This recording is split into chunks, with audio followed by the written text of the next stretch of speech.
Kaixo, gu lag taldea gara. Lucas. Gustavo. Eta Asier, eta erak gure bideoa jarriko dugu.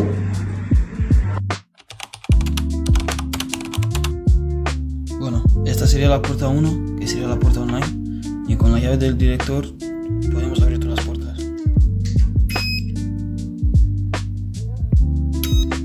Y se abre. Bueno, aquí tendríamos 3 llaves. Vamos a empezar con la llave de la limpiadora.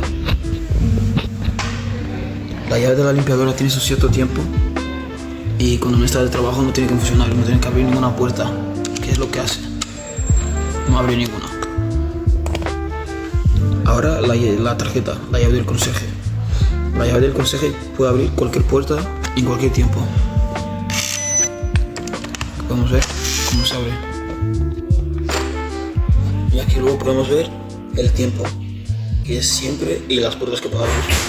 Bueno, ahora la llave del director, que puede abrir cualquier puerta también y cualquier momento sin tener que actualizarlo a cierto tiempo. Aquí podemos ver las puertas que puede abrir y el horario, que será siempre.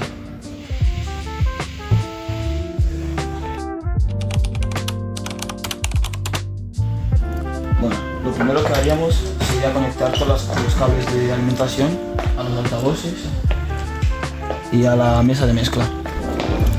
Luego del altavoz pillamos la salida de la mesa de mezcla y vamos a un altavoz. Y luego lo mismo con el otro.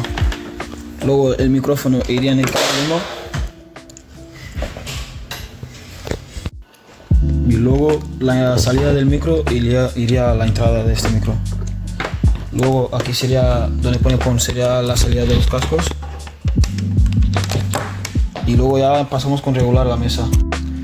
Este sería para calibrar la salida del sonido y este el micro, el volumen del micro. Y luego si queremos poner efectos le damos a My y a Moon y vas eligiendo lo que más te guste.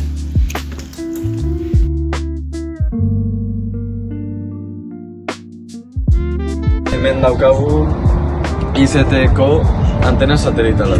Lehenengo jarri dugu bere direkzioan eta bere altura. Hau ere, mugitu dugu behartzen bezala. Gera, rekontazio. Eta hemen ikusten den bezala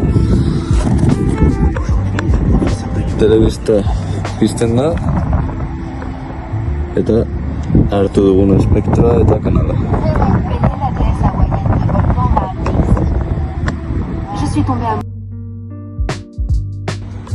Bueno, orain zati terrestra daukagu hemen panel antena apuntatzen transmititzen dituzten lekura hori ikusten da.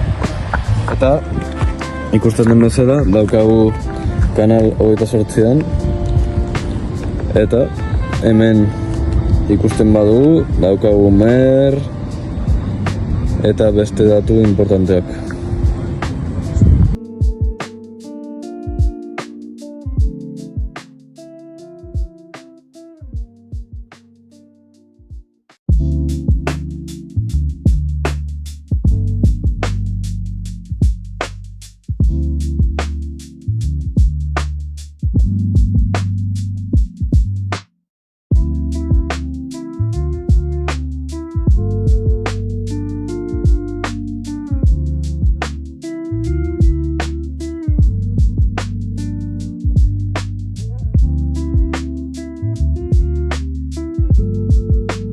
Hemen ikusten den bezala zirkuitoa daukagu, baina lehenengo hemendikan ikusten dugun bezala daukagu beharrezko krokisa.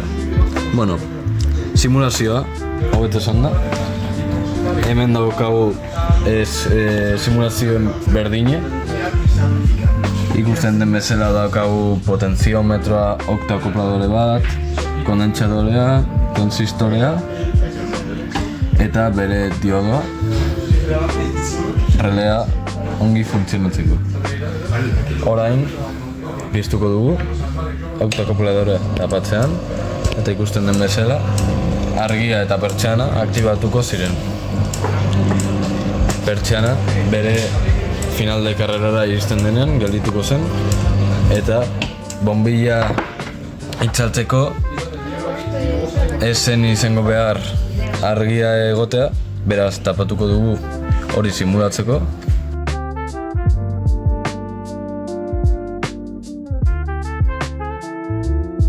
Hemen daukagu gure Home Assistant erronkakoa. Hemen aldugu nola dako gure argia piztuta eta hemen ikusi aldugu ze automatizazioa daukagu egina. Sartuko gara konfigurazio batan. A ver, hemen ez, hemen.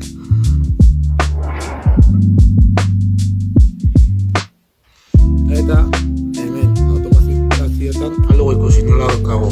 Zer dutatara, zer egiten du, eta nola daukagu ere bai pixka bat jaten da gaixi zer gaude routerra baina beste lekuan eta pixka bat gaixi jaten da, baina bueno, hemen daukagu beste bat sortu ez da joaten, zeren dira feedback, orduan ez da egiten lan eta ez da argia biltzen. Gero, joango gara ikusiko dugu nola hemen daukagu joaten da hemendikan eta daukagu berdin egina. Osea, persiana jaisten da eta persiana sartzen da. Ere bai daukagu bat automatizazioa egina. Hemen sartu algara hemen daukagu bat, alda ikusi daukagu bat eta hemen bestea, eta berdina daukagu egina goten dela ordu batera beste ordutara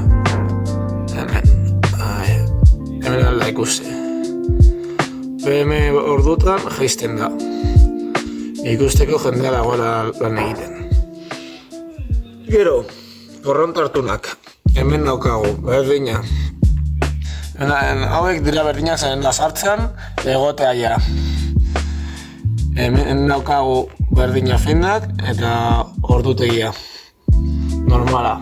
Gero, zer gehiago? Daukagu hemen movimentu sentsorea. Orain, okitzean, irekiko da eta zumadorea soinua egin behar du. Galdugu ikusi, soinua egiten du. Hau da, norbait sartzen bada lanean eta ez da ekintzen gukendu arte. Hemen joaten bagara switcherra ala ikusi eta horren kentzen da. Baina berriro, sartzen badugu hemen eta egiten badugu berdina, berriro jarriko da. Hau daukagu jarritaz, norbait sartzen bada entzuteko eta polizia abizatzeko. Gero hemen ere bai aldugu ikusi umedako sentsorea. Ura sartzen bada, hau hiltzen da. Eta orduan joaten da gure zumbadorea. Eta ikusiko dugu nola alarma egiten du.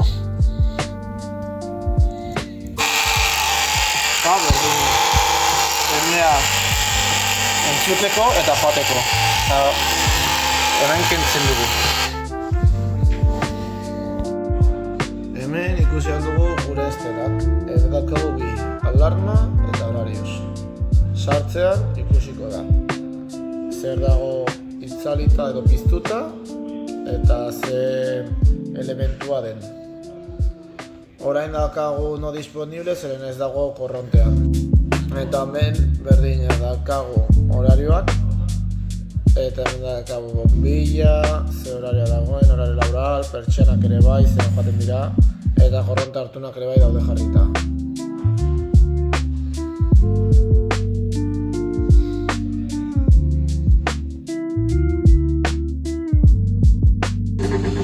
Orain, kopia seguridad egingo dugu. Zer egin behar dugu? Gaude gure Home Assistant. Ikusi alda, dagoen lehenengo paginan. Eta joaten gara hemen, konfigurazioa. Hemen zantzero gara. Sartutan, ja, joango gara, non dago, hemen, sistema. Hemen sisteman, realizar copia de seguridad. Hemen jartzen du, ematen diegu. Siguiente. Nik egingo dut deskarga. Pendrive bat izateko. Hemen ikusi alda. Eta hemen gure Home Assistant backup egin digu.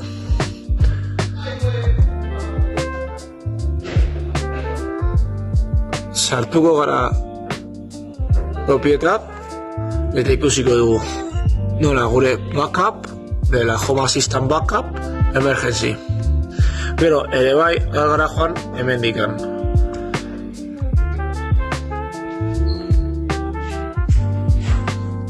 Eta jarriko dugu berdina. Osea, hemen jarriko dugu beste bat.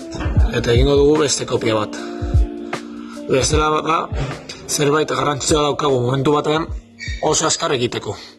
Hau gehiago demora ematen du. Hola cagüeña. Ikusi alda, respaldo, copia de seguridad exitosa. Minuto, próxima copia de seguridad automática mañana a las 5. Galdugu egin bi modutan. Ere egin dugu hemendikan ere bai, ala egin por local. Kopia bat, galdu egin personalizatua, clave, eta ematen dugu hemen descargar.